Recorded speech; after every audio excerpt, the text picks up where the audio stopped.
Hey guys, this is Dr. Timothy Lawler here once again, and I'm just going to shoot this short, hopefully very short, little video on how to use Aweber.com, the email communication, and basically your list service device.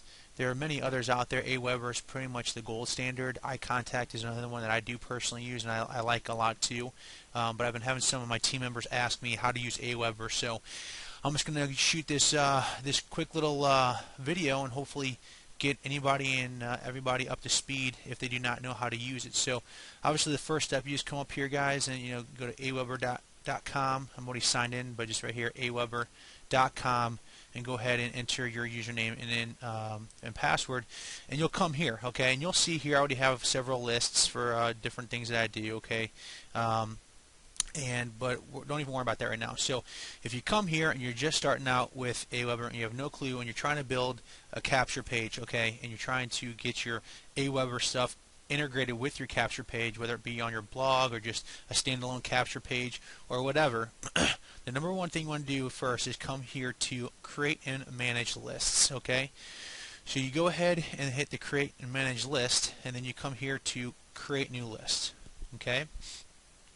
Once you click that button, obviously it'll say a new list has been created, and it's pretty simple. You see the 1, 2, 3-step process, but go ahead and X out of this box. Don't worry about trying to make this 100%, okay? Just go ahead and click out of this box, and the first thing you're going to want to do is name this list. So this could be like my super test list, okay?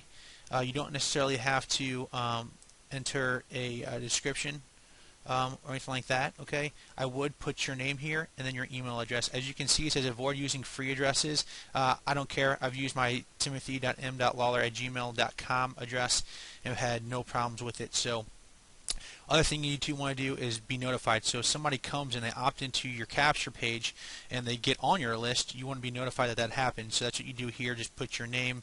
So I put Tim, and then I put again like timothy.m.lawler@gmail.com, okay?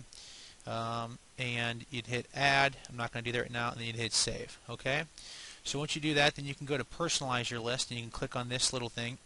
You can put your company here, you can put your website, put your email signature. I don't. You can. There's no problems. You can upload your photo, and you can share each time you have a broadcast. We'll explain what that is in a second. It'll go to your Twitter and Facebook accounts, okay? I don't necessarily use a lot of this. You can if you want to. I'm just trying to give you, again, the bare bone basics of how to use this.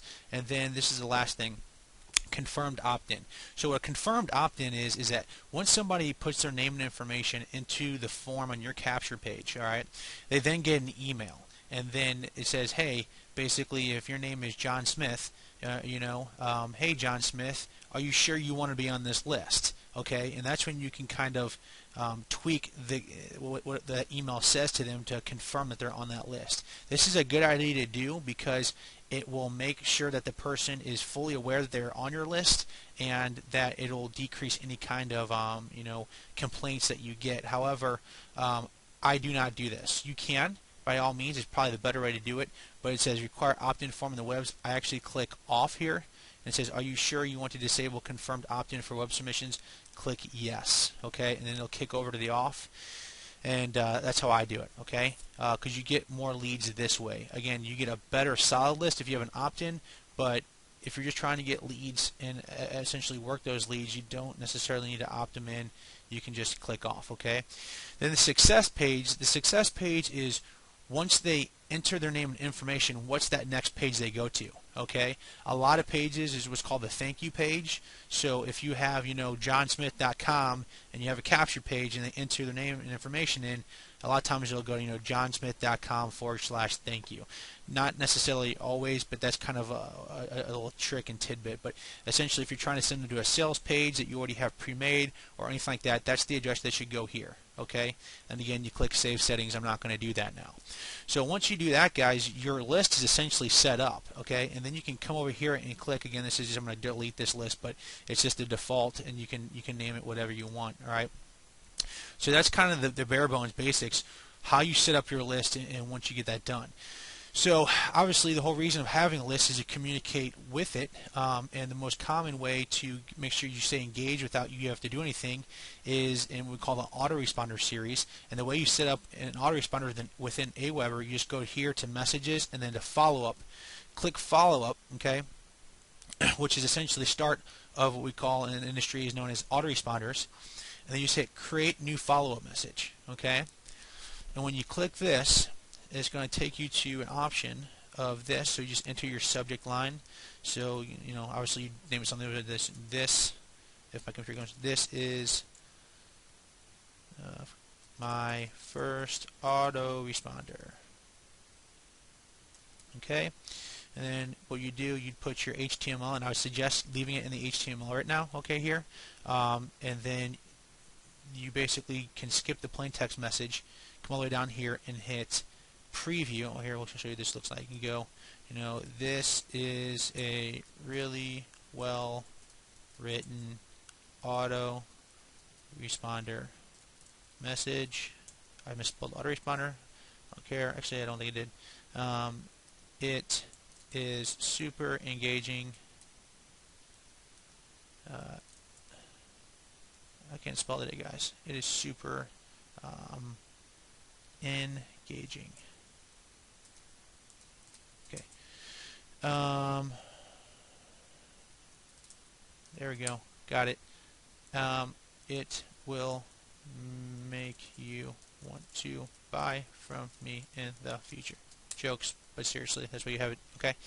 Anyways, once you're doing that, you just come on here, guys. Hit preview if you want. Okay. Click this. It'll show you what it looks like. I just usually hit save message. Let me show you the way I really preview it. Hit save message. Once you hit save message, it does the whole all set, save your message. It's loading. It says your message has been saved and it's kicking here. Okay. And the best way to really test it is just go down to here, hit test, and then you can put your email address, the person's first name there, okay, and hit send test. It'll send it to your email as if you were sending it out to other people, and you can kind of tweak it there, see if you have some hyperlinks in there and those types of things. Okay. So again, I'm just going to go ahead and delete this, guys. This is just a test email list I'm using for illustration purposes today, and then you can put more. Obviously, this is your first autoresponder. Then you can put, you know, create a new follow-up message, create a new follow-up message, create a new follow-up message, and you can over here it says message interval. You can put just one and one and one. So that means after your first one's sent, how many days you're going to wait until the next one's sent. We just wait one more day. Okay, and then after that one, how many days you're going to wait until the next one's sent, and just hit 1. So that's what you can do with this message interval over here when you do it. Okay. Last thing, guys. So once you have your list built and you've created your autoresponder series, or as in Aweber again, it's called the follow-up series. And say your autoresponders is done. You know, you've had it for a week or 10 days or maybe a month. You know, depending on how detailed and how long you want to follow up with your people. But you still want to constantly keep building that value with that list. Well, you're going to keep just doing one-time blast out messages, if that makes sense. And that's what a broadcast is. You click a broadcast here.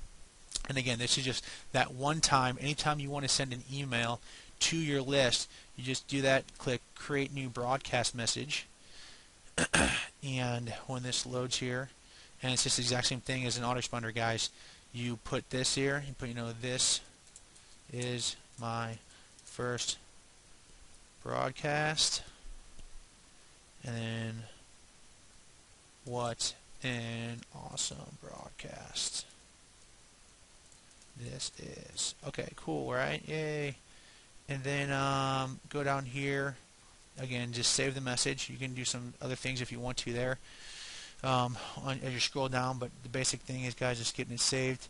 And again, you can test it again, or you queue. When you hit queue, it means it's going to get sent out right away. Okay, and it's pretty powerful. So those are the bare bones basics, guys, of how to use Aweber. I guess another quick thing we could do is go over web forms. So again, once you created your list, once you created your autoresponder series, okay, you're going to want to have to embed this list into your page. Like, for instance, especially if you're using like Optimized Press. Optimized Press has some great videos on it on how to do this. But as for an overall basic overview, I won't go into the web forms right now because I'll make maybe another video on that. But you can just create the web form, follow the instructions. Again, Optimized Press, if you're using that platform, has great instructions on how to do this. So I'll leave it at that. So if you guys have any questions, again, please feel free to email me at timothy.m lawler@gmail.com. Have a great day, and see you soon. Take care.